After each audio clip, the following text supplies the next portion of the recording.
मेरी नजर तो अखंड भारत में अब लाहौर भी आ चुकी है। इस्लाम की वजह से उनको अपने ही कजन ब्रदर के सामने कपड़ा खोलना पड़ता है, जो अब मुसलमान बेटियां नहीं चाहती। अडॉप्टेशन हमारे इस्लाम में गुनाह है, पर 4 बीवियां सेक्स टॉय एक बिस्तर पर रखना हमारे इस्लाम में सुन्नत रसूल है। भारत में हिंदुओं की वजह से 72 फिरका जिंदा है, नहीं तो पाकिस्तान की तरह मुसलमान 72 फिरका एक दूसरे को काटना और मारना स्टार्ट कर देगा। भारत में आएगा लाहौर पीओके और हम इसको हिंदू राष्ट्र बनाएंगे, बहुत खूबसूरत हिंदू राष्ट्र बनाएंगे। लव जिहाद का मसला हो या फिर भारत को हिंदू राष्ट्र बनाने की कवायद, धर्मांतरण के आड़ में गजवाए हिंद का मकसद हो या फिर मोदी को जालीदार टोपी पहनाने की कोशिश, धर्म की आड़ में इस्लामिक कट्टरता का खेल हो या फिर मुस्लिम मुल्कों में सनातन का उगता सूरज, अफगानिस्तान से लेकर बांग्लादेश तक अखंड भारत की रूपरेखा खींचनी हो या फिर भारत को पुनः हिंदू राष्ट्र बनाने की शुरुआत, अयोध्या से राम राज्य की स्थापना हो या फिर विश्व गुरु की ओर बढ़ता नया भारत, हर मुद्दे पर खुलकर बोली धर्म के ठेकेदारों की पोल पट्टी खोलने वाली समाज सेवी नाजिया इलाही खान। देखिए सिर्फ धर्म ज्ञान पर। नमस्कार, धर्म ज्ञान के दर्शकों का स्वागत है। मैं हूं आपके साथ कविता राणा।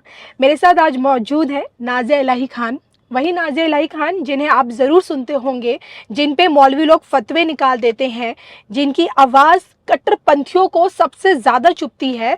और जब वो इस्लाम को लेकर, धर्म को लेकर और सनातन को लेकर जब बोलती हैं, तो जो लोग आम जनमानस को जो गुमराह करते हैं, तो उनकी भी ये पोल पट्टी पूरी तरह से खोल देती है। मैम, सबसे पहले तो आपका धर्म ज्ञान में स्वागत है। नमस्कार। नमस्कार।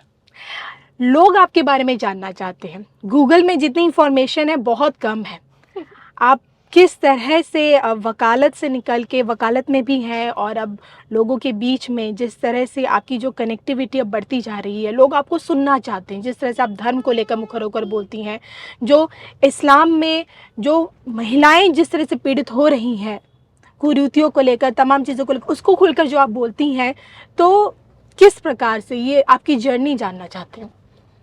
जर्नी थोड़ी सी दर्द वाली रही है। बहुत कम एज में शादी हुई और मात्र 1 महीने 26 दिन में मैं विडो हुई, प्रेग्नेंट भी थी जी।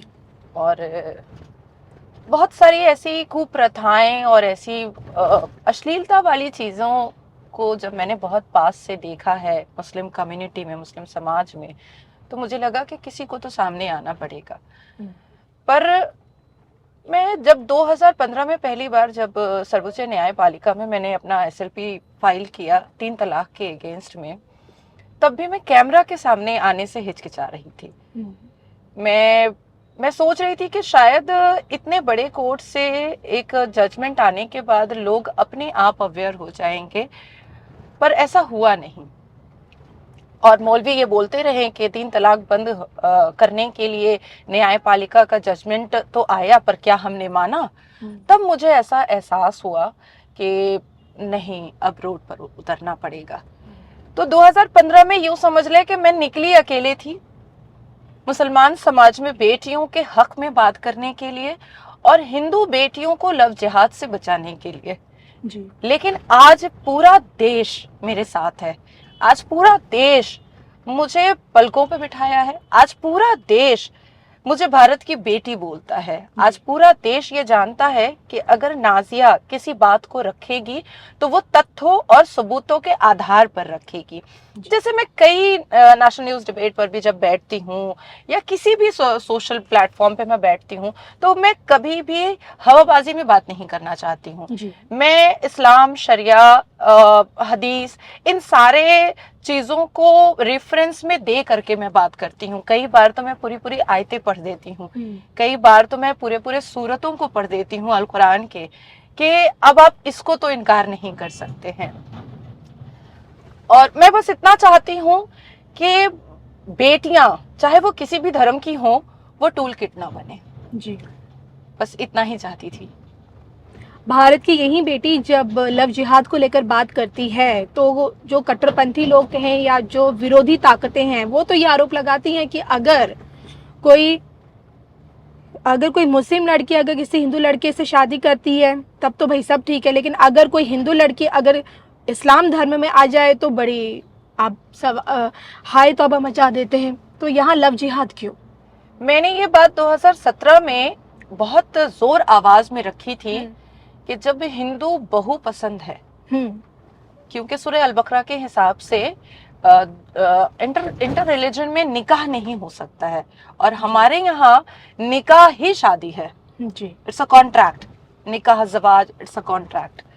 तो सूरह अल बकरा के हिसाब से लड़की अगर हिंदू है तो उसको इस्लाम कबूल करवाया जाता है, और यहाँ से कन्वर्शन का सिलसिला मुसलमानों ने स्टार्ट किया है और सनातन धर्म को कमजोर करने की पूरी स्ट्रैटेजी सेट की है। मुसलमान बच्चियां अब चाह भी ले कि भाई मुझे अपने चचेरे ममेरे खलेरे भाई से मुझे शादी नहीं करनी है, हमने भाई बोला है, फिर भी हमारे पास कोई वे नहीं है कि हम उन भाइयों के बिस्तर पर कपड़ा खोलने के अलावा हम अपनी पसंद को सामने रख सकते हैं।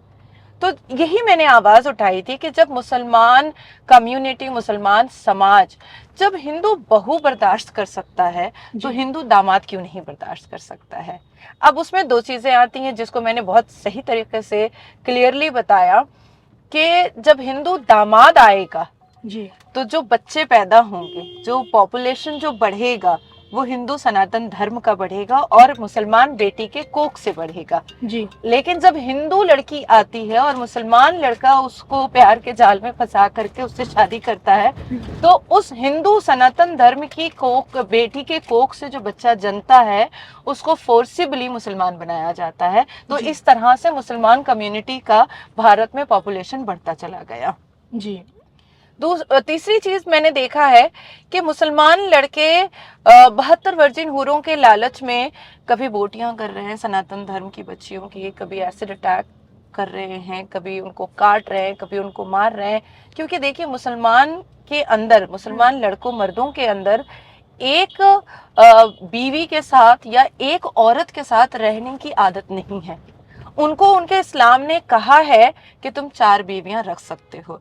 प्रॉफिट मोहम्मद सल्लल्लाहु अलैहि वसल्लम की 12 बीवियां थी और हजरत आयशा जब 6 साल की थी और उनका निकाह प्रॉफिट साहब से हुआ तो उनको सेक्सुअली वो बहुत सही हो जाए, तैयार हो जाए। हमारा अल कुरान कहता है कि उनको खिला पिला करके मोटा किया गया था, उनको तंदुरुस्त किया गया था और 9 साल में वो जवान दिखने लगी थी। देखिए मुझे ऐसा लगता है कि ईरा चाहे जो भी रहा हो, वक्त चाहे जो भी रहा हो, 9 साल की बच्ची तो बच्ची ही होती है, जवान तो कभी नहीं हो सकती है। तो ये जो स्ट्रैटेजी लव जिहाद की जो मुसलमानों ने बनाई है और ये जितने मौलवी मुल्ला हैं ये बहुत डायबॉलिक और शैतानी दिमाग से उन्होंने ये स्ट्रैटेजी बनाई है। और तब मैंने कहा कि भाई अब इसको वाइस वर्सा करना पड़ेगा जी। और अब आप हिंदू बहुओं को अगर घर लेकर आएंगे तो आपको हिंदू दामाद भी लेकर आना पड़ेगा। और जिसकी पहल मैंने की कि अब दोबारा जिंदगी में अगर कभी मुझे ऐसा एहसास हुआ कि मुझे शादी करनी है तो वो सनातन धर्म का ही लड़का होगा जी। तो इस पर मेरे ऊपर काफी पाकिस्तान में भी फतवा जारी हुआ मेरे ऊपर कि आपको मुसलमान होने से बेदखल कर दिया जाएगा। तब मैंने कहा कि ये देखो, एक तो मेरा भारत जो है वो संवैधानिक देश है जी। शरिया और फतवा इन सब चीजों पर यहाँ जगह नहीं है, यहाँ तो जगह नहीं है और जो कर रहे हैं उनको मैं अदालतों के चक्कर कटवा सकती हूँ। दूसरी चीज है कि मेरे पास तथ्य है कि अगर एक ही घर में मुसलमान बेटा हिंदू बीवी ला सकता है तो उसी मुसलमान घर की बेटी हिंदू दामाद क्यों नहीं ला सकती है। और मैंने अपने ऊपर इसलिए रखा इस बात को ताकि और बाकी मुसलमान बेटियों को अपनी इस बात को रखने की हिम्मत मिल जाए, क्योंकि आज भी मुसलमान बेटियां बहुत डरी हुई हैं, बहुत सहमी हुई हैं। वो चाहती हैं कि वो आकाश में उड़े, वो चाहती हैं कि वो कुछ बने, वो चाहती हैं कि वो अपनी पसंद का इजहार करे, पर ना सब कुछ चाहते हुए भी और इस्लाम की वजह से उनको अपने ही कजन ब्रदर के सामने कपड़ा खोलना पड़ता है, जो अब मुसलमान बेटियां नहीं चाहती हैं जी। तो इसलिए मैंने खुद पर यह बात रखी कि अपनी जिंदगी का एक बहुत लंबा सफर मैंने अकेले तय किया है। अपने बेटे और अपने बीच में मैंने किसी को आने नहीं दिया। और माशाल्लाह मेरा बेटा 13 साल का हो चुका है, जी। क्लास 10 में जाने वाला है। तो मुझे लगा कि हाँ, अब सारी चीजें सेटल्ड हैं, तो अगर अब मैं अपनी जिंदगी के बारे में दोबारा सोचूंगी तो वो सनातनी होगा। और इससे मैंने देखा है कि काफी मुसलमान बेटियों को हिम्मत मिली है। और आपकी इसी हिम्मत को देखते हुए लोगों में जो अवेयरनेस फैल रही है वो तो हम देख ही रहे हैं। लेकिन मैं आपसे जानना चाहूँगी कि जब भी बात यूनिफॉर्म सिविल कोड को लेकर आती है, जब देश एक है तो सभी लोगों के लिए एक कानून क्यों नहीं? तो इसमें सबसे बड़ी आपत्ति आपके मौलवी लोगों से लेकर मदनी साहब हो गए या फिर आपके ओवैसी जी हो गए, तो ये तमाम लोग बड़े सवाल उठाने लगते हैं।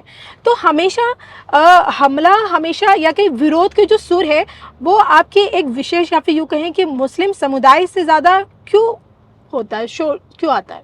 जाहिर सी बात है, बहुत बहुत खूबसूरत सवाल आपने किया है और सबके मन में ये बात आती है कि यूसीसी संविधान के आर्टिकल 44 में है और 5 बार शैल का जिक्र है। और यूसीसी के जो मेंबर्स थे, जब हमारा संविधान ड्राफ्ट हो रहा था तो उसमें मुसलमानों ने भी साइन किया था।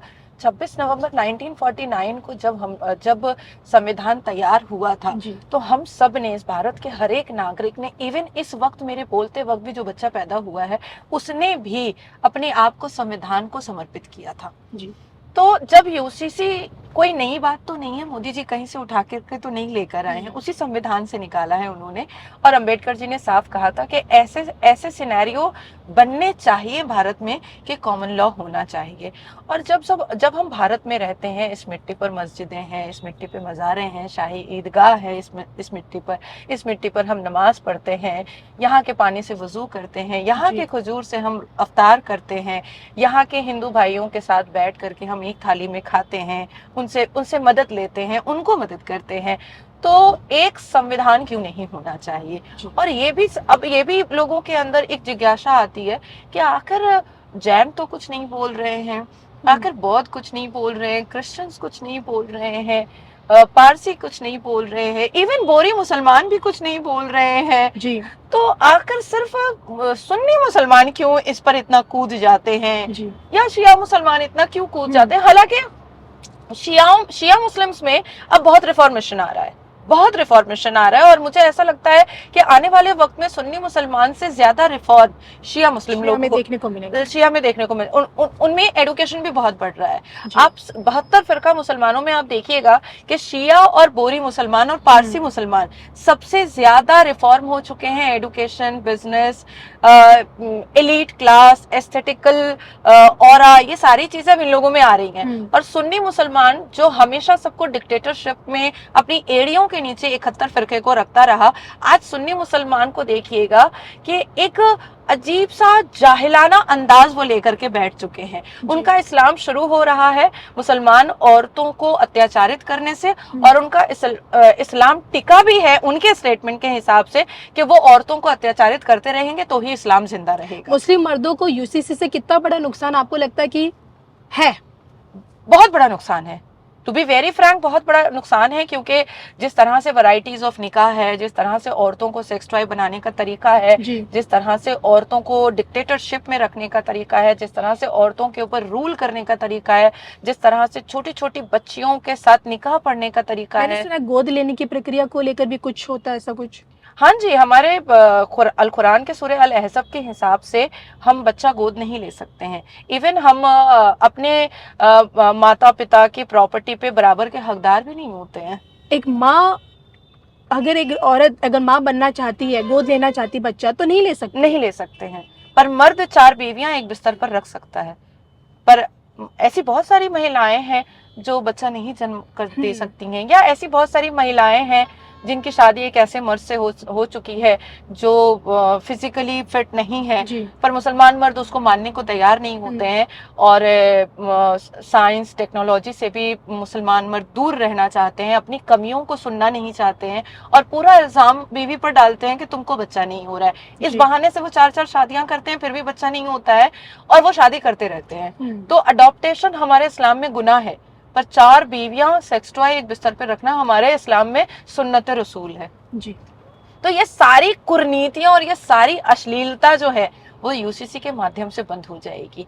तो दर्द इसी बात का है। बेटियां मतलब अपने सेल्फ रिस्पेक्ट के साथ, अपनी सेल्फ आइडेंटिफिकेशन के साथ अप फ्रंट आ जाएंगी जैसे ही पूरे भारत में यूसीसी लागू हो जाएगा। और ये सबसे बड़ी हार होगी उन तमाम दाढ़ी टोपी वालों के लिए जिन्होंने तकरीबन, मैं तो कहूँगी 1450 साल से मुसलमान बेटियों को एड़ियों में जो कुचला गया है जी।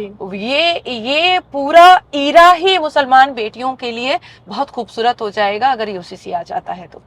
यूसीसी के साथ साथ एक और बिल है जिसे हम कहते हैं आपकी जनसंख्या नियंत्रण कानून, और जिसको लेकर कई दफ़ा इसे मोदी सरकार ने 2019 में लाने की कोशिश भी की, और 2 बच्चे 2 चाइल्ड पॉलिसी भी लाने की कोशिश की, लेकिन इसका विरोध बहुत हुआ।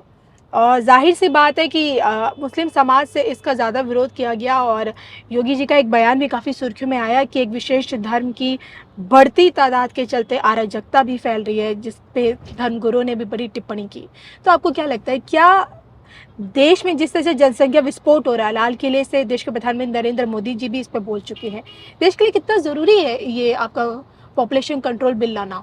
बहुत ज़रूरी, बहुत ज़रूरी है। और मुझे लगता है कि बहुत पहले आ जाना चाहिए था।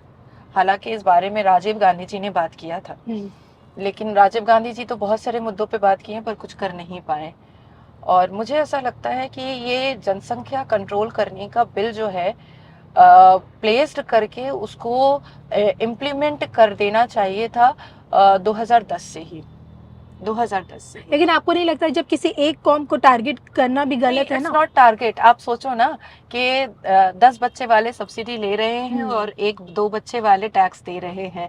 आपकी 40 लाख मंदिरें टैक्स दे रही हैं और हमारी 3 लाख मस्जिदें चंदा, मॉडर्न जजिया, फितरा और ज़कात ले रही है। तो ये पार्शियलिटी हो रही है, ये पार्शियलिटी हो रही है। आप महाराष्ट्र में, आप इवन उत्तर प्रदेश में, इवन आप राजस्थान में, इवन बंगाल में, आप मुस्लिम जो प्रॉपर मार्केट होता है, आप वहां जाकर के ऑनलाइन पेमेंट नहीं कर सकते क्योंकि वो लोग जीएसटी और टैक्स नहीं देते हैं। वो सारे बिजनेस को वो कैश में चला रहे हैं। तो हर तरीके से वो अपने आप को एक अलग दिशा में इस भारत में होते हुए, यहाँ की सुविधाओं को लेते हुए भी एक अलग ही उन्होंने अपना कानून बना करके रखा है। तो दिस इज नॉट गुड जी। इस भारत में अगर एक हिंदू सनातनी अगर 9 साल की बच्ची से शादी कर लेता है तो उसके ऊपर पॉक्सो एक्ट लग जाता है और वो 7 साल के लिए जेल चला जाता है। पर एक मुसलमान जब 9 साल की बच्ची से शादी करता है तो वो सीधा कहता है कि age of puberty is age of marriage, और वो इस्लाम के नाम पर वो छूट भी जाता है न्यायपालिका से। तो न्यायपालिका ने हाथ में अल कुरान और शरिया लेकर बैठा हुआ है या संविधान लेकर बैठे हुए हैं। तो इन चीजों को, इस पार्शियलिटी को खत्म होने की जरूरत है। और 2 बच्चे वाले अगर टैक्स दे रहे हैं तो 10 बच्चे वाले को भी टैक्स देना पड़ेगा। और पॉपुलेशन कंट्रोल बिल बहुत ज्यादा जरूरी है, बहुत ज्यादा जरूरी है, क्योंकि देखिए जो 2 बच्चे सनातनी जो 2 बच्चे पैदा करते हैं या अपनी कमाई के हिसाब से, अपनी इनकम के हिसाब से, उनका एक विजन होता है कि हम अपने बच्चों को पढ़ाएंगे, लिखाएंगे, कुछ बनाएंगे, बेटर फ्यूचर देंगे। लेकिन मुसलमान से आप जाकर के जब पूछिएगा तो वो कहेंगे अरे 200 भी लेकर के आएगा और मेरा 10 बच्चा है तो घर में ऐसे ही 4000 रुपए आ गया। आप सोचो कि कितना शैतानी दिमाग है इनका। ये आज भी रेडी लगा रहे हैं, ये आज भी पंचर की दुकान पे काम कर रहे हैं और अपना ऑरा कैसा बनाकर रखे हैं, उटंगा पैजामा, लंबा कुर्ता, जालीदार टोपी, इतनी लंबी दाढ़ी। लेकिन ये तो कहते हैं ये हमारा पहनावा है, हमारे धर्म जो कहता है। नहीं, देखिए अगर उनको शिक्षित होना है, अगर उनको वाकई में IAS IPS बनना है तो ये स्लीपर सेल वाला ऑरा छोड़ना पड़ेगा जी। ये जिहादियों वाला ऑरा छोड़ना पड़ेगा। मैं भी नमाज पढ़ती हूँ, मैं 5 वक्त नमाज पढ़ती हूँ, और जिस चीज के, और इसी वजह से मैंने आज तक कभी नेल्स नहीं रखे, कभी नेल पेंट नहीं लगाया। लेकिन वो जो नमाज का दुपट्टा होता है वो जब मैं नमाज पर बैठती हूँ तो मैं बांधती हूँ, बिल्कुल बांधती हूँ। अभी 11 मार्च से रमजान है, मैं बिल्कुल रोजा रखूंगी। तो इसका मतलब ये नहीं है कि अब वो नमाज के दुपट्टे के साथ मैं हर जगह फिरती फिरूं। मैं लोगों को कन्विंस करूं कि तुम मुझे मुस्लिम समझो, तुम मुझे मुस्लिम बोलो, नहीं, ये कन्विंस करने की जरूरत नहीं है। मेरा नाम ही काफी है मेरे आइडेंटिफिकेशन के लिए कि नाजिया इलाही खान अच्छा मुस्लिम है। जब दीनी बातें आती हैं, जब अल कुरान की बातें आती हैं, हदीस की बातें आती हैं, शरिया की बातें आती हैं, तो आई हैव इनफ नॉलेज और लोगों को समझ में आता है कि नाजिया ने कुरान पढ़ा है। इसके लिए मुझे अवेसी की तरह 48 डिग्री में की गर्मी में शेरवानी पहनने की जरूरत नहीं है। तो ये जिहादी कपड़े जो हैं, ये इनको अब छोड़ना पड़ेगा और भारत में अगर रहना है तो अपने बच्चों को शिक्षित करना पड़ेगा और शिक्षित करने के लिए इनको पॉपुलेशन कम करना पड़ेगा। जी, सनातन को लेकर मैं आपसे जानना चाहूँगी, क्योंकि आप देखिए, आप जितना इस्लाम को गहराई से जानती, शायद मैं उतना नहीं जानती हूँ, और शायद आपसे जानना भी चाहूँगी कि इस्लाम और सनातन में क्या आपको कहीं कोई अंतर नज़र आता है? जी हाँ, मैं अपने बारे में ही बता देती हूँ कि 2014 तक की अगर आप मेरी स्पीचेस देखिएगा तो वो बहुत प्रोवोकेटिव हुआ करती थी। मैं इसको अग्री कर रही हूँ। मैं मुस्लिम एरिया में स्पीचेस दिया करती थी और बहुत प्रोवोकेटिव हुआ करती थी और इस्लाम के पक्ष में हुआ करती थी, पर मैंने देखा कि उससे बच्चे और भड़क जाते हैं। जो युवा होते हैं वो और भड़कते हैं और उनको एक घिन सी पैदा होती है। भारत जैसे खूबसूरत देश में रहने के बावजूद भी उनको हिंदुओं से घिन सी पैदा होती है। तो मुझे लगा कि मैं ये भाषण जो दे रही हूँ, ये मुसलमान इसको इससे कुछ फायदा नहीं उनका हो रहा है।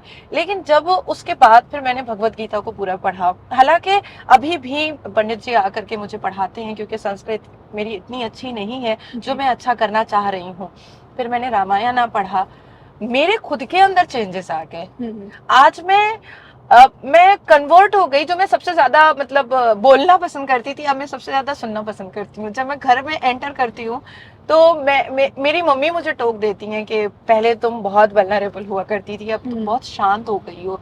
और मानवता जैसी चीजें, माफी जैसी चीजें, स्वभाव अच्छे रखने जैसी चीजें, शिक्षा की ओर आगे बढ़ने की चीजें, बहुत नॉलेज के प्रोक्योरमेंट के बारे में जो बताया गया है, ऋग्वेद जैसे मैंने पढ़ा, अर्थवेद जैसे मैंने पढ़ा, तो उन सब चीजों में मैंने देखा कि शून्य तो सनातन धर्म ने निकाला। भाई जमीन से लेकर के चांद सूरज तक के डायमीटर को तो नाप लिया था सनातन धर्म ने ही पहले।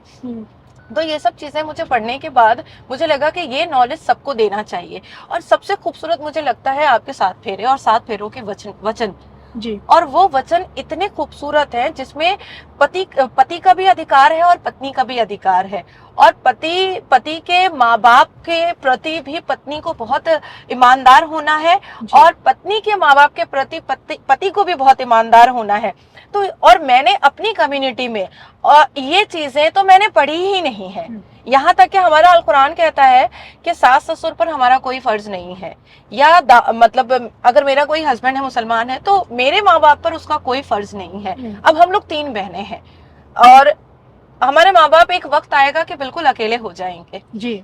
तो मैं तो चाहूंगी कि मेरा हस्बैंड मेरे माँ बाप का केयर करे, उसको कभी दुख सुख हो तो अगर मैं नहीं जा पाऊं तो वो बेटा बन करके पहले जाए। पर मेरे इस्लाम में वो है ही नहीं, बिल्कुल नहीं है। पर आपके धर्म में वो है, सनातन धर्म में वो खूबसूरती है। तो मैंने अनगिनत खूबसूरत चीजें जो हैं वो मैंने सनातन धर्म में पढ़ी और मुझे ऐसा लगा कि नहीं, ये नॉलेज हमारे मुस्लिम कम्युनिटी के युवाओं तक पहुंचना चाहिए। और मैंने बस सोचा कि अब तो ये नॉलेज मुझे बढ़ाना है। और मैं जब भी किसी मोटिवेशनल स्पीकर जाती हूँ या किसी यूनिवर्सिटी के प्रोग्राम में जाती हूँ या किसी कॉन्क्लेव में जाती हूँ तो मैं इस बात को मैं जरूर उठाती हूँ। आप सनातन धर्म की खूबसूरती को जान चुकी हैं, काफ़ी लोग भी जान रहे हैं, लेकिन जब आप ही लोगों को जब कन्वर्टेड मुस्लिम कहा जाता है तब क्या? नहीं, मुझे तो बहुत अच्छा लगता है और मैं एक्सेप्ट करती हूँ कि मैं सनातनी मुस्लिम हूँ। और इस भारत में रहने वाले जितने भी चौधरी, मंडल, सरकार, भट्ट वगैरह हैं, उनको भी ये समझ लेना चाहिए कि ये तो कोई अरबिक टाइटल नहीं है, ये तो कन्वर्शन वाला ही टाइटल है। और देखिए, मैंने जब मेरे दिमाग में ये इंक्विजिटिवनेस आ रही थी तो मैंने अपने पापा के साथ मैं बैठी और मैंने कहा कि आप मुझे अपने ग्रेटेस्ट ग्रैंडफादर और ये और वो बताएं। उन्होंने 5 पुश्त के बारे में बता दिया और 6ठा पुश्त जब मैंने कहा कि बताएं तो काफी उन्होंने कॉल वॉल किया, काफी लोगों को नहीं बता पाए। तो मेरे पापा ने भी इस बात को एक्सेप्ट किया कि I think you are right, हम लोग कन्वर्टेड हैं। और मुझे बहुत प्राउड फील होता है कि मैं नाजिया इलाही खान सनातनी मुस्लिम हूँ। लेकिन अब देखिए ना, सनातनी मुस्लिम तो आपने बता दिया, और आज जब हिंदू राष्ट्र की मांग उठती है तो कितनी वाजिब है, क्योंकि देखिए इसी हिंदू राष्ट्र में आपके हिंदू भी हैं, चलिए हिंदू की पॉपुलेशन बहुसंख्यक हैं, मुस्लिम्स भी हैं, ईसाई भी हैं, अन्य धर्म के लोग भी, सिख भी हैं। तो फिर भारत की तो हमेशा से एक धर्मनिरपेक्ष वाली छवि रही है, तो ऐसे में भारत को हिंदू राष्ट्र क्यों बनाना? नहीं, देखिए मुझे ऐसा लगता है कि धर्मों के आधार पर बंटवारा हुआ था जी। हिस्सेदार 2 थे, बंटवारा 3 हुआ। बांग्लादेश इस्लामिक देश, पाकिस्तान इस्लामिक देश। तो भारत को हिंदू राष्ट्र होना चाहिए, हिंदू राष्ट्र होना चाहिए। जैसे भव्य राम मंदिर की प्राण प्रतिष्ठा हुई और जितने भी लोगों ने मुझसे पूछा, रिएक्शन लिया, मैंने कहा पहली बार हिंदुओं का कोई वेटिकन हुआ और ये उनका, वो डिजर्व करते हैं, ये उनका राइट था। जो भी मुसलमानों ने उनके वेटिकन से उनको दूर रखा, बहुत बड़ा पाप के भागीदार हुए हैं। और आज इसकी सबसे बड़ी वजह है कि मुसलमान सच्चर कमीशन के रिपोर्ट के हिसाब से दलित से भी पीछे हैं एडुकेशन में। हम एडुकेशन में पीछे हैं, मतलब हम बहुत पीछे हैं, हम आगे नहीं बढ़ पा रहे हैं। अगर वाकई में इस्लाम में इतनी ताकत होती तो पाकिस्तान बर्बाद नहीं होता। अगर वाकई में नमाज बिछा करके अल्लाह से दुआ करने में इतनी ताकत होती तो आज पाकिस्तान के युवा रो नहीं रहे होते और कनाडा और अमेरिका में जाकर के भीख मांगने को तैयार नहीं होते। यहाँ तक कि इस्लामिक देश से निकला हुआ युवा टूरिस्ट वीजा पर, पाकिस्तान से निकला हुआ दूसरे इस्लामिक देश अरब में जाता है और भीख मांगता है। और अरब के जो प्रिंस हैं वो इस्लामिक देश पाकिस्तान को नोटिस भेजते हैं कि अपने भिखारियों को बुलाओ, नहीं तो हम यहाँ पर जेल में डाल देंगे। तो मुझे ऐसा लगता है कि 82.7% को उनका अधिकार मिलना चाहिए और भारत को हिंदू राष्ट्र होना ही चाहिए, होना ही चाहिए। और मुझे पता है कि भारत में अगर 72 फिरका सीना चौड़ा कर करके चल रहा है तो वो हिंदुओं की वजह से ही चल रहा है। अब आपको लगेगा कि ऐसा क्यों, तो मैं उसका भी आपको, मुसलमान तो यही कहते हैं ना, जो ओवैसी लोग हैं जो अपने आप को मुसलमानों का नेता मानते, खुद कहते हैं, भाषणों में देते हैं कि आज मोदी के राज में मुसलमान सुरक्षित नहीं है भारत का। अगर ऐसी बात है तो पाकिस्तान में 99% मुसलमान है, 1% माइनॉरिटी बच गया है। तो वहां पर एक दूसरे को लोग क्यों मार रहे हैं, वहां पर एक दूसरे की मस्जिदें क्यों तोड़ रहे हैं, एक दूसरे के इमामबाड़े क्यों तोड़ रहे हैं? आप मुसलमानों के शैतानी और जिहादी दिमाग को जिस दिन समझ जाइएगा, आप खुद कहिएगा कि भारत हिंदू राष्ट्र होना चाहिए। क्योंकि ये जिस दिन मुस्लिम कंट्री का डिमांड करेंगे, जैसे अवैसी के दिमाग में चल रहा है कि कोई भारत से ही हम कुछ एक हिस्सा लेकर के मुस्लिम कंट्री बनाएंगे, ये अवैसी के दिमाग में चल रहा है और पश्चिम बंगाल में भी चल रहा है। भारत में हिंदुओं की वजह से 72 फिरका जिंदा है, नहीं तो पाकिस्तान की तरह मुसलमान 72 फिरका एक दूसरे को काटना और मारना स्टार्ट कर देता। आज सुन्नी समाज पाकिस्तान में शियाओं को पसंद नहीं करता है, अहमदियों को पसंद नहीं करता है, वहाबियों को पसंद नहीं करता है, बरेलियों को पसंद नहीं करता है। और सेम चीजें हमारे भारत में भी है। भारत में भी सुन्नी जो समुदाय है, जो सुन्नी फिरका है, वो शियाओं को बिल्कुल पसंद नहीं करता है। अच्छा, दोनों एक दूसरे के एंटी हैं, खून के प्यासे हैं। और आज से नहीं, अल कुरान इस बात की गवाह है कि हमारे हजरत इमाम हसन हुसैन का गला रेतने वाला और सर धड़ से जुदा करने वाला मुसलमान ही था, जिसको आज हम शिया के रूप में देख रहे हैं। तो सुन्नी मुसलमान इसी चीज को आज भी लेकर के शियाओं से नफरत करते हैं, आज भी।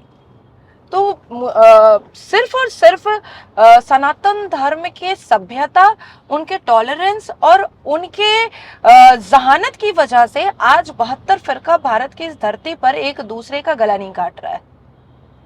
लेकिन इसी हिंदू राष्ट्र में जिस तरह से अब मस्जिदें तोड़ी जा रही हैं और जो धर्मगुरु हैं वो एक बहुत बड़ा गंभीर आरोप लगा रहे हैं कि हमसे हमारी मस्जिदें छीनी जा रही हैं। अयोध्या का देख लीजिए, आपने बाबरी छीन ली, अब आप ईदगाह मस्जिद के पीछे भी पड़े हुए हैं, आप ताजमहल के पीछे भी पड़े हुए हैं, कुतुब मीनार के पीछे भी पड़े हुए हैं। तो ऐसे तो आप हमारी सारी मस्जिदें ले लेंगे। जो हुआ वो तब हुआ मुगल के दौर में, अब क्यों आप पीछे पड़े हुए हमारे? अच्छा, मुझे आप एक बात बताएं, ज्ञानवापी के बारे में शायद आप बात कर रही हैं। जी, ज्ञानवापी भी इंक्लूडेड है। Gyanvapi is a Sanskrit word और जो तथ्य के आधार और सबूत आए हैं, हम्म, जो एएसआई का सर्वे रिपोर्ट आया है, उसके बाद अगर कानूनी लड़ाई लड़ने के बाद हिंदू अपने आस्था की जगह को वापस ले रहे हैं, तो इसमें बुरा क्या है? लेकिन उसी आस्था पे तो इतने सालों से वो लोग नमाज भी अदा कर रहे हैं, ये भी उनका। देखिए, मस्जिदों से अगर वाकई में अवैसी को और मदनी को इतनी मोहब्बत होती, हम्म, तो ये जो 25 एकड़ की जमीन जो मिली हुई है अयोध्या में, हम्म, ये ऐसे ही खाली मैदान ना रहा होता। कुछ नहीं है, सिर्फ अवैसी और इमाम बुखारी जामा मस्जिद वाले जी जी अपना अपना एक एक प्रॉपर्टी बेचेंगे तो मोहम्मद बिन अब्दुल्ला मस्जिद बन जी। जाती, आराम से बन जाती। इनको मस्जिदों से मोहब्बत नहीं है। हम्म, और मस्जिद को अल्लाह का घर कहा जाता है, तो अल्लाह बचाने के लिए आएंगे ना। आप में इतनी हिम्मत, आप में अल्लाह से ज्यादा हिम्मत है क्या? अवैसी के पास अल्लाह से ज्यादा ताकत है क्या? जी ये तो पॉसिबल नहीं है ना। अब आप अयोध्या के बारे में कहिएगा। अयोध्या की दीवारें चीख चीख कर कह रही थी कि वो भगवान राम की जगह थी, हम्म, उनका जन्म स्थान था। आप सोचो कि 82.7% इतनी भारी मेजॉरिटी में हिंदू होने के बावजूद भी कितनी सजल और कितने पेशेंस और कितने सब्र इस्तकलाल के साथ उन्होंने 550 साल इंतजार किया लंबा इंतजार। अपने राजा राम के लिए, जी अपने राम लल्ला के लिए।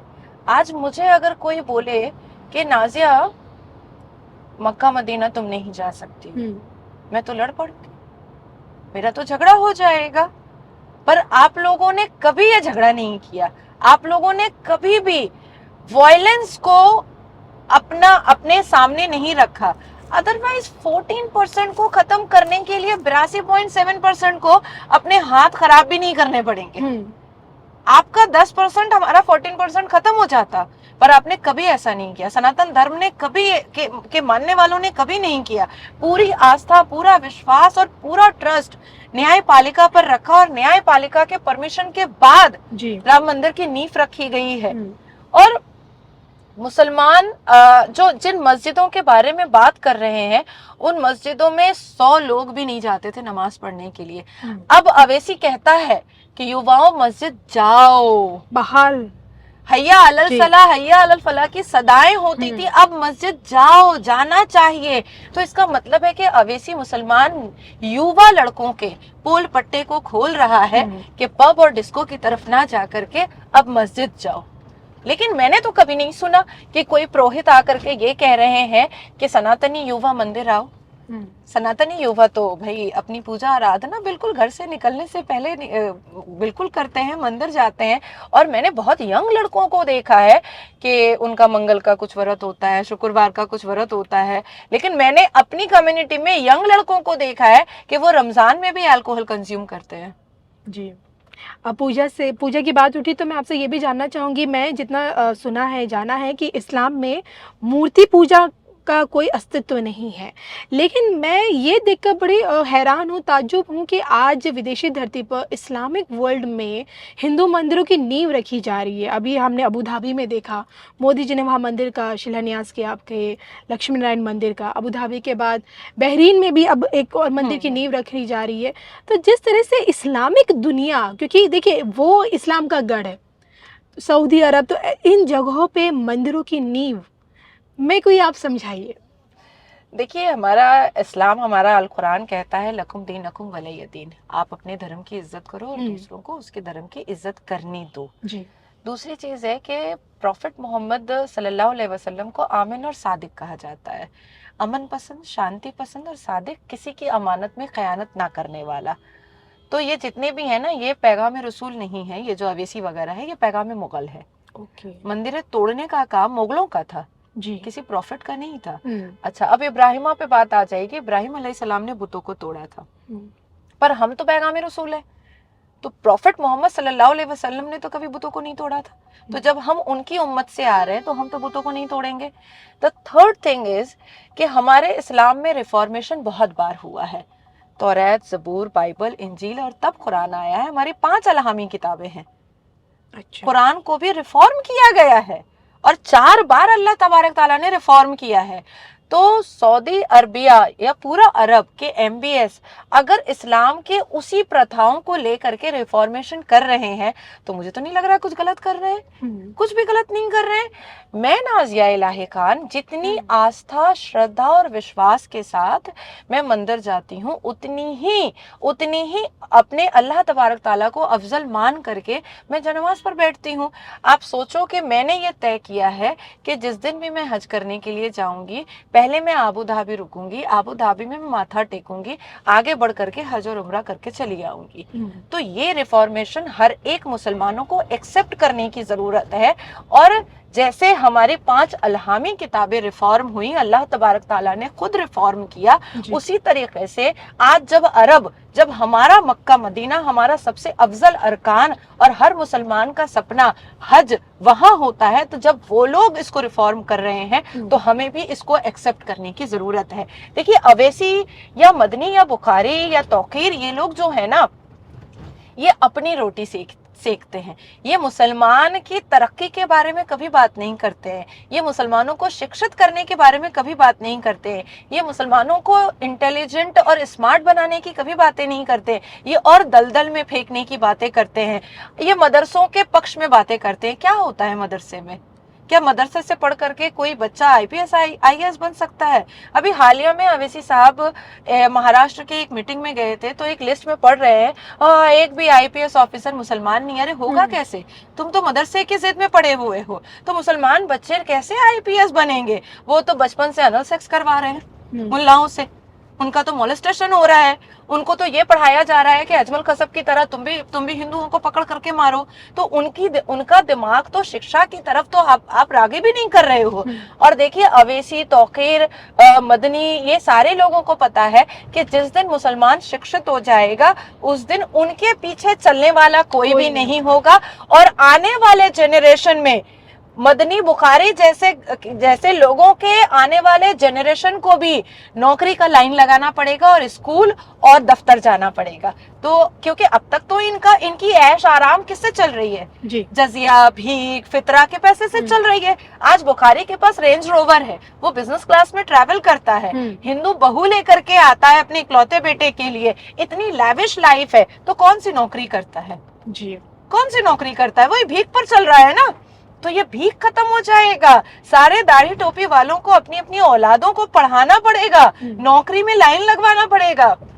इसलिए वो चाह रहे हैं कि कैसे भी भड़काऊ भाषण दे करके, हेटरेट स्पीच दे करके बस मुसलमानों को जाहिल रखना है और अपने चेयर को फिक्स करके रखना है। जब तक मुसलमान जाहिल रहेंगे तब तक ऐसे दाढ़ी टोपी वालों का घर चलता रहेगा। जिस दिन भारत का मुसलमान मोदी जी के कहने पर और कुरान के पहले वर्ड इकरा का मतलब होता है पढ़ो, उसको मान लेगा, उस दिन ये मौलवी मुल्ला को घर में बैठ जाना पड़ेगा या मजदूर की तरह देखिएगा कि छेनी हथौड़ी लेकर के मजदूरों का काम कर रहा है। तो अपने उस फ्यूचर से डर करके ये लोग ऐसे भाषण को दे रहे हैं। इस बीच एक वर्ड बड़ा अभी आया है गजवाए हिंद को लेकर। हालांकि पहले बड़ा सबको नामुमकिन लग रहा था कि हिंदू राष्ट्र भारत में गजवाए हिंद मतलब भारत की डिक्शनरी में ये वर्ड आ कैसे गया, लेकिन मैंने आपका वीडियो देखा तो आप बहुत पहले ही बता चुके थे कि गजवाए हिंद हो रहा है। हाँ, आप मेरे वीडियो को, मेरे एक स्पीच को आप जाकर के देखिएगा। 2016 में मैंने मंच से बोला था जी कि भारत में भीतर गजवाए हिंद हो रहा है।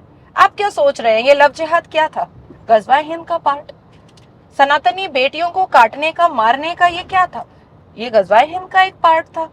हिंदू बेटियों का कन्वर्शन कराने का क्या था? गजवाए हिंद का एक पार्ट था। बेनजीर भुट्टो के कहने पर जम्मू कश्मीर के कश्मीरी पंडितों को नरसंहार, जेनोसाइड करने का क्या था? गजवाए हिंद का पार्ट था।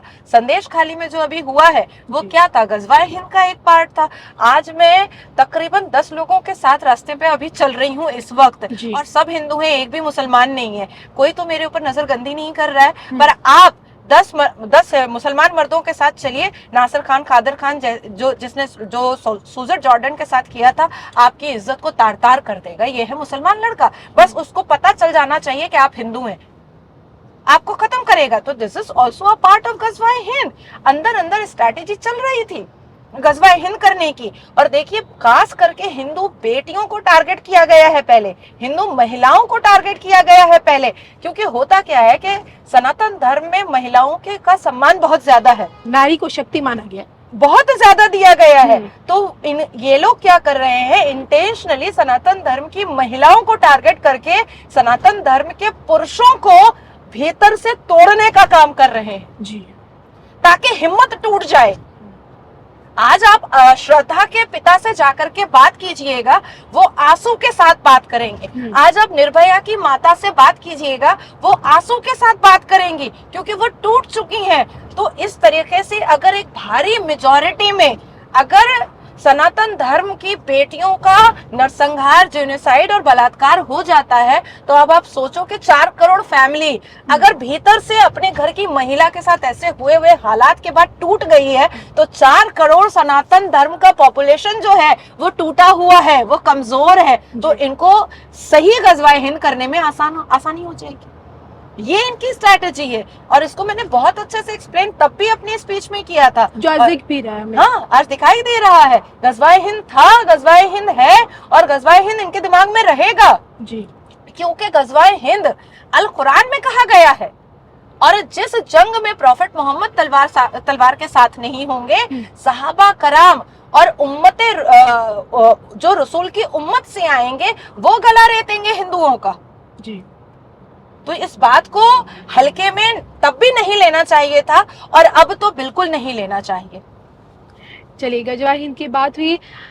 योगी आदित्यनाथ जी को लेकर मैं माफ कीजिए, पहले मैं आपसे जानना चाहूंगी कि बीते 9.5 सालों में आपने देश में जो बदलाव देखा है, उसे देखते हुए अब 24 का चुनाव भी है, देश के नेतृत्व को लेकर, और देश के प्रधानमंत्री नरेंद्र मोदी जो अब एक ग्लोबल लीडर बन चुके हैं, देश के मुसलमानों के लिए, भारत के मुसलमानों के लिए मोदी जी का नेतृत्व कितना जरूरी है, जो आपको लगता है?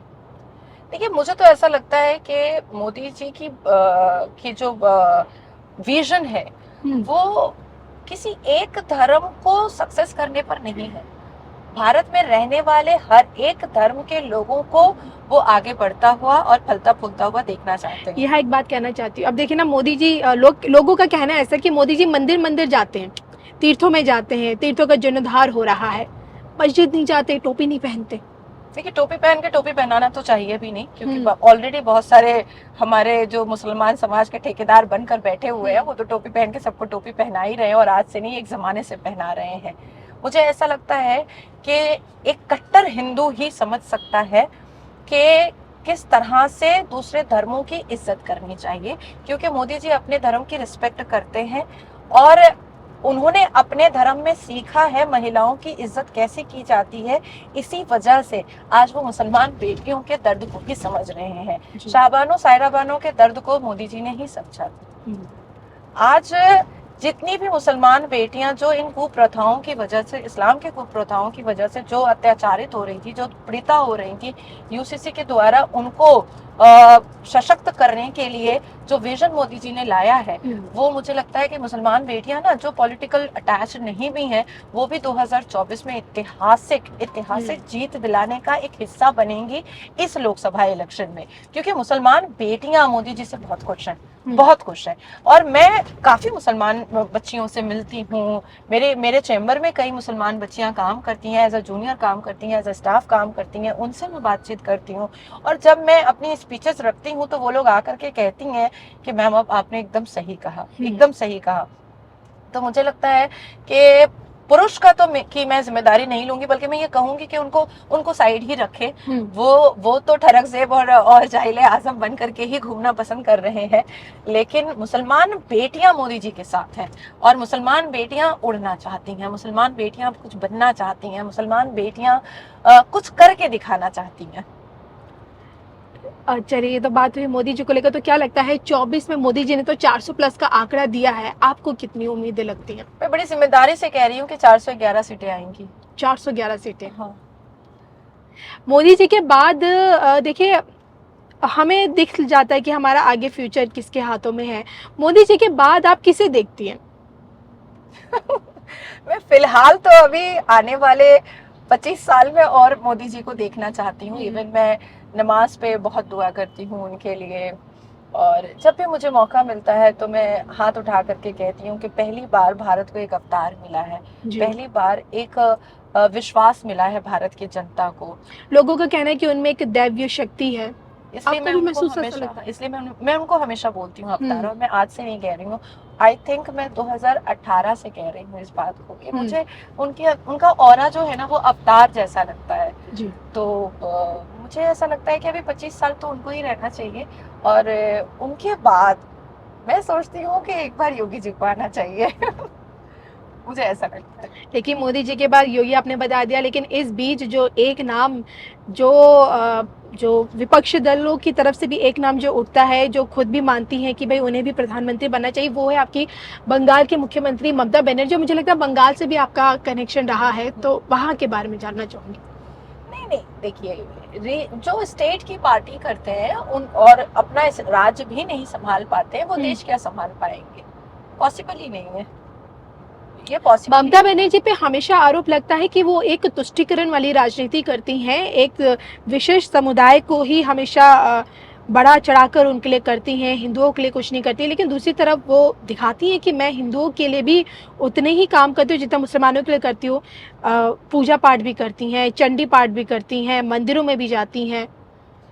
देखिए, मैं मुस्लिम हूँ, मेरे सामने कोई अल्लाह को या रसूल को कुछ उल्टा पुल्टा बोलेगा तो मुझे बुरा लगेगा, क्योंकि मैं मुस्लिम हूँ, मैं एक मुसलमान माँ के पेट से पैदा हुई। पर वो कैसी हिंदू हैं कि राम का नाम जब लिया जाता है तो वो कहती हैं कि अब अगर दोबारा मेरे सामने राम का नाम लिए तो जेल भेज देंगे। कैसी है वो? कैसी हिंदू है जो एक हिंदू से मंच पर अजान दिलवाती हैं? कैसी हिंदू है वो? कैसी हिंदू है जब वो दुर्गा पूजा का विसर्जन रुकवाती हैं मुसलमानों के, शियाओं के जुलूस के लिए? जी। कैसी हिंदू है वो? This is too bad. वो कैसी हिंदू है कि वो शिव पूजा करने के लिए जाती हैं और पूजा के वक्त वो फूल फेंकती हैं, चंदन फेंकती हैं? वो कैसी हिंदू है? वो कैसी हिंदू है जब वो कृष्ण भगवान के मंदिर जाती हैं तो वो कहती हैं कि मेरे को बहुत जल्दी है, मेरी बहुत सारी मीटिंग, एक ही काम नहीं है मेरे पास? कैसी हिंदू है वो? लेकिन जब वो अपने धर्म की वफादार नहीं है तो वो मेरे धर्म की वफादार कहाँ से हो सकती हैं? और अगर वो मेरे धर्म की वफादार होती, अगर वो वाकई में मुसलमान मजहब की वफादार होती, तो कभी तो उन्होंने 12 साल में मुसलमान बेटियों के पक्ष में बात किया होता। जी। उन्होंने कभी भी मुसलमान बेटियों के पक्ष में बात नहीं किया है। उन्होंने मुसलमान बलात्कारियों के को सपोर्ट किया है। उन्होंने मुसलमान जिहादी माइंडेड लोगों को सपोर्ट किया है। उनके मंत्रालय में फरहाद हकीम जैसे नेता जो एंटी नेशनल स्टेटमेंट देते हैं और कलकत्ता के जमीन को पाकिस्तान बोलते हैं, वो उनको समर्थन करती हैं। ऐसे ऐसे पीर बाबाओं को वो समर्थन करती हैं जो दिन रात बच्चियों के साथ दुष्कर्म करता है। वो ऐसे ऐसे पीर बाबाओं को ब्लू बत्ती देती हैं और सिक्योरिटी देती हैं जो पूरे बंगाल में बिल्कुल बदनाम है कि वो बच्चियों के साथ गलत काम करता है। तो मुझे नहीं लगता है कि ना वो अपने धर्म की वफादार है, ना वो मेरे मजहब की वफादार है।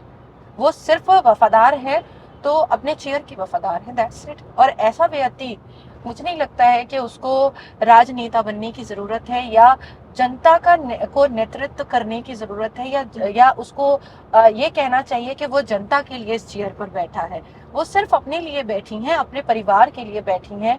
क्योंकि कल को उनके भाई जो चाय दुकान में काम करते थे, आज वो बड़े बड़े होटल में बैठते हैं जी। आज वो बड़े बड़े ब्रांड्स यूज करते हैं। तो उन्होंने अपने लिए काम किया है, उन्होंने जनता के लिए तो कोई भी काम नहीं किया है और किसी भी मजहब के लिए कोई काम नहीं किया है। देखिए, हर धर्म के लोगों को ना अपने अपने मजहब को लेकर के एक सेंटिमेंटल अटैचमेंट तो होता है। जी, बिल्कुल होता है। और हम जितनी भी मुसलमान बेटियां हैं, हमने कभी भी अपनी मुख्यमंत्री को हमारे पक्ष में बोलने के लिए तो कभी नहीं, वो बोली है ये तो हमने कभी नहीं सुना। लेकिन रोहिंग्या मुसलमानों के लिए तो एकदम ढाल बनकर खड़ी रहती हैं, हमेशा से CAA का पुरजोर विरोध करी कह रही बंगाल में नहीं आने दूंगी।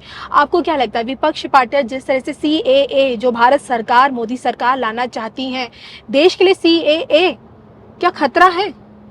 देखिए ये तो वही ममता बनर्जी हैं। जब 13 साल पहले चले जाइए तो ये 12 या 13 साल पहले जब उनके मुख्यमंत्री बनने से पहले जब वो लोकसभा मेंबर थी जी तो वो स्पीकर के मुंह पर लोकसभा के अंदर उन्होंने पेपर फेंका था जी और वो कहा कि सीए करना पड़ेगा, एनआरसी करना पड़ेगा। उस टाइम दिख रही थी समर्थन में। हाँ, क्योंकि उनकी सरकार, ममता बनर्जी की सरकार नहीं आ पा रही थी और उनको भी पता था कि रोहिंग्या और बांग्लादेशी और पाकिस्तानी घुसपैठिया बंगाल में बहुत ज्यादा है और उनको भी ये एहसास था ममता बनर्जी को कि जब तक इनको निकाला नहीं जाएगा घुसपैठियों को, ममता बनर्जी की सरकार नहीं आएगी। पर सडनली चीजें टर्न हुई, उन्होंने मुसलमान की तरफ रिजवानुर रहमान और रुकबानुर रहमान के लव जिहाद वाले मैटर को उन्होंने प्रमोशन दिया और जितने भी बांग्लादेशी, रोहिंग्या और पाकिस्तानी मुसलमान थे उनको लगा कि ये हमारी नेता बन सकती है। बेसिकली वो बंगालियों की या हमारी नेता नहीं है, वो घुसपैठियों की नेता है, वो उनकी मुख्यमंत्री है। तो वहां पर उनका म्यूचुअल हुआ घुसपैठियों के साथ और उसके बाद फिर अब उनको लगता है कि इनको रहना चाहिए, क्योंकि ये अगर निकल गए, ये आंकड़ा तो उन्होंने पहले ही समझ लिया था कि ये निकल गए तो वहां पर भारतीय जनता पार्टी की सरकार बन जाएगी। इस बीच में बस जाते जाते आपसे कांग्रेस को लेकर जानना चाहूंगी। अब देखिए राहुल गांधी एक आरोप लगाते हैं कि मोदी जी अपने धर्म को पब्लिकली दिखाते हैं, जहां जाते हैं कैमरे लग जाते हैं, साधना कर रहे, धर्म साधना में है, जबकि धर्म एक आपका पर्सनली इशू है, आप अपनी निजता तक ही रखिए। कांग्रेस पार्टी देश की इतनी बड़ी राजनीतिक पार्टी, बहुत सब देश की सबसे पुरानी पार्टी हमारी है रही भी है, और ऐसे में उनका राम के काज का न्योता ठुकराना कांग्रेस के लिए, और अब आगे आपको क्या लगता है, क्योंकि कांग्रेस अपने आप को हमेशा से हिंदू मुस्लिम हितैषी बताती आई है। आप अभी ड्यूटी पे हैं जी, सामने में कोई लक्ष्मी मंदिर या कोई भी एक मंदिर आ जाएगा, आप नमस्कार नहीं कीजिएगा क्या? अब तो अभी ड्यूटी पे, सिविलाइजेशन, जी, आस्था, हम जितने भी काम कर ले, हम जितने भी व्यस्त रहें, पर हम अपने मजहब के लिए हमारे मन में एक आस्था होती है, एक विश्वास होता है। राम मंदिर की प्राण प्रतिष्ठा को लोगों ने, अपोजिशन ने बदनाम करने की बहुत कोशिश की कि भारतीय जनता पार्टी ने हाईजैक कर लिया है, पर क्या भारत के प्रधानमंत्री के अलावा क्या भारतीय जनता पार्टी का कोई नेता वहां पर था मौजूद? इवन मैं भी नहीं थी जी, नहीं मैं भी नहीं थी, आप लोग जरूर गए होंगे। और भारत का प्रधानमंत्री तो जाएगा ही, बिल्कुल जाएगा। कभी नेहरू ने प्राण प्रतिष्ठा के लिए मना किया था, लेकिन भारत के प्रधानमंत्री प्राण प्रतिष्ठा पे नहीं जाएंगे, ये कैसे हो सकता है? दूसरी चीज कि देखिए कांग्रेस बदनसीब है। मैं अरब जाऊं और मैं उम्रा ना करूं तो मैं क्या कहूंगी कि मैं अरब गई, मक्का मदीना की गली से निकली, लेकिन मैं अंदर जाकर के मैंने उम्रा नहीं किया, तो लोग मुझे क्या कहेंगे कि हमारा बैड लक है। तो ये राहुल गांधी का बैड लक, उनकी बदनसीबी है। और मुझे नहीं पता कि राहुल गांधी एक्चुअली में करना क्या चाह रहे हैं। वो आज समाज में और पूरे भारत में युवाओं की नजरों में एक कार्टून बनकर रह गए हैं। लेकिन वो तो कह रहे हैं न्याय यात्रा उन्होंने निकाली हुई है, लोगों को न्याय दिला रहे हैं वो। तो फिर जरा संदेश खाली जाना चाहिए था ना, अपनी बहन के साथ जाना चाहिए था, बिल्कुल जाना चाहिए था। तब समझ में आता कि न्याय यात्रा वाकई में न्याय दिलाना चाहते हैं। ममता बनर्जी के ऊपर बोलना चाहिए था कि ये गलत किया है उनके शाहजहां ने, बोलना चाहिए था। कैसा न्याय यात्रा है ये? आप उन लोगों से मिल रहे हो, आपको खुद राहुल गांधी को नहीं पता है कि उनके साथ क्या अन्याय हुआ है। जो भीड़ लगी हुई है, क्या वो सबसे पूछ पा रहे हैं? वो तो सिर्फ एक पॉलिटिकल रैली कर रहे हैं और अपनी टीआरपी बटोर रहे हैं, दैट्स इट। इसके अलावा तो कुछ भी नहीं कर रहे हैं। और प्रियंका वाड्रा है, वो कभी स्पीचेस बोल जाती हैं और मतलब अजीब से जोकर वाला वो नेचर करती हैं। एक स्लोगन उन्होंने निकाला था, लड़की हूँ लड़ सकती हूँ। तो मुझे ऐसा लगता है कि 1989 से 1991 में जब कश्मीर पंडित की बेटियों के साथ अश्लीलता हो रही थी, नरसंहार हो रहा था, तो प्रियंका वाड्रा और सोनिया गांधी क्यों नहीं विजिट की थी वहां पर? उसके बाद फिर अभी संदेश खाली में इतना कुछ हो रहा है, यहाँ पर प्रियंका वाड्रा क्यों नहीं विजिट कर रही है? जी भाई, उनको तो महिला कंधे की जरूरत है ना।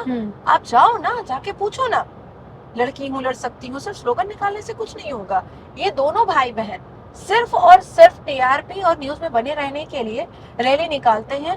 और देखिए, अथाह पैसा है, बेहिसाब पैसा है, ये लोग उसको खर्च कर रहे हैं निकाल करके। ये राहुल गांधी भी जानते हैं कि कुछ नहीं होने वाला है। ये राहुल गांधी को भी पता है कि उनकी अम्मा ने उनको कितनी बार प्रोजेक्ट किया है।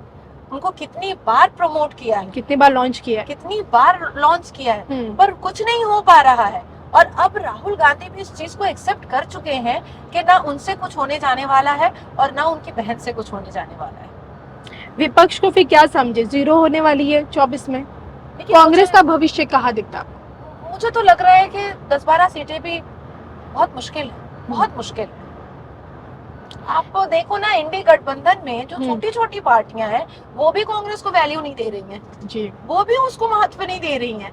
अखिलेश कांग्रेस को उंगली दिखाकर कह रहा है कि इतनी सीटें देंगे, लड़ना है तो लड़ो, साथ में रहना है रहो, नहीं तो निकल लो। अब आप सोचो। चलिए, अखंड भारत का जो सपना हम सब देख रहे हैं, जगत गुरु बनने का, क्या ये सच हो पाएगा? बिल्कुल सच हो पाएगा, बिल्कुल सच हो पाएगा। और मेरी नज़र तो अखंड भारत में अब लाहौर भी आ चुकी है, क्योंकि जब मुझे पता चला, एक पुरोहित जी ने मुझे बताया ये लाहौर जो है वो प्रभु राम के बेटे का बसाया हुआ है। तो मैं क्योंकि काफ़ी पाकिस्तानी यूट्यूब पे बैठती हूँ, तो मैंने उनसे कहा कि भाई लाहौर हमारे प्रभु राम के बेटे का बसाया हुआ है, ये ऐसा कुछ वहाँ पर है? तो उन्होंने कहा कि डिस्ट्रिक्ट मजिस्ट्रेट के ऑफिस में आज भी वो मतलब तख्ती लगी हुई है।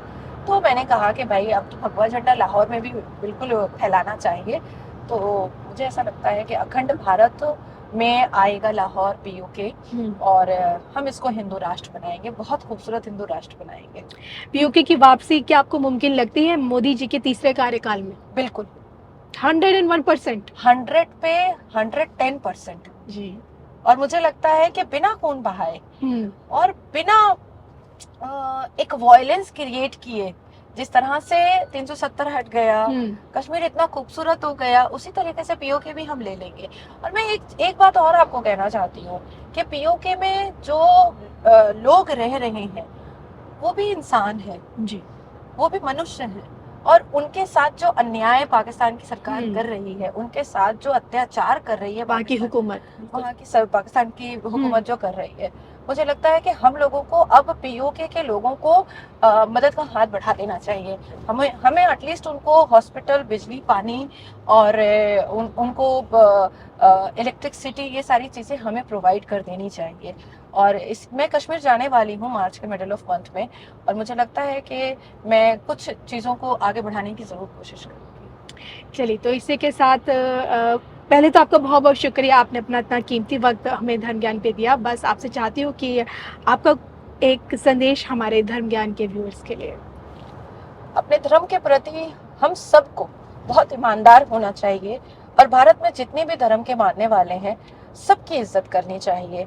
एक रिक्वेस्ट ज़रूर करना चाहूँगी, गुजारिश है सभी देखने वालों से कि जिस तरह से पूरे भारत की महिलाओं ने निर्भया के समर्थन में अपने एक्टिव रोल को दिखाया था, मैं बंगाल से आई हूँ, संदेश खाली की महिलाओं के लिए भी आपकी ज़रूरत है, आपके एक्टिव रोल की ज़रूरत है, आपके भी आवाज़ की ज़रूरत है हमें, तभी हम संदेश खाली की महिलाओं को बचा पाएंगे, और बंगाल में जिस तरह से बेटियों के वस्त्र उतारे जा रहे हैं उसको हम रोक पाएंगे। बहुत बहुत शुक्रिया। जय जय श्री राम। नमस्कार।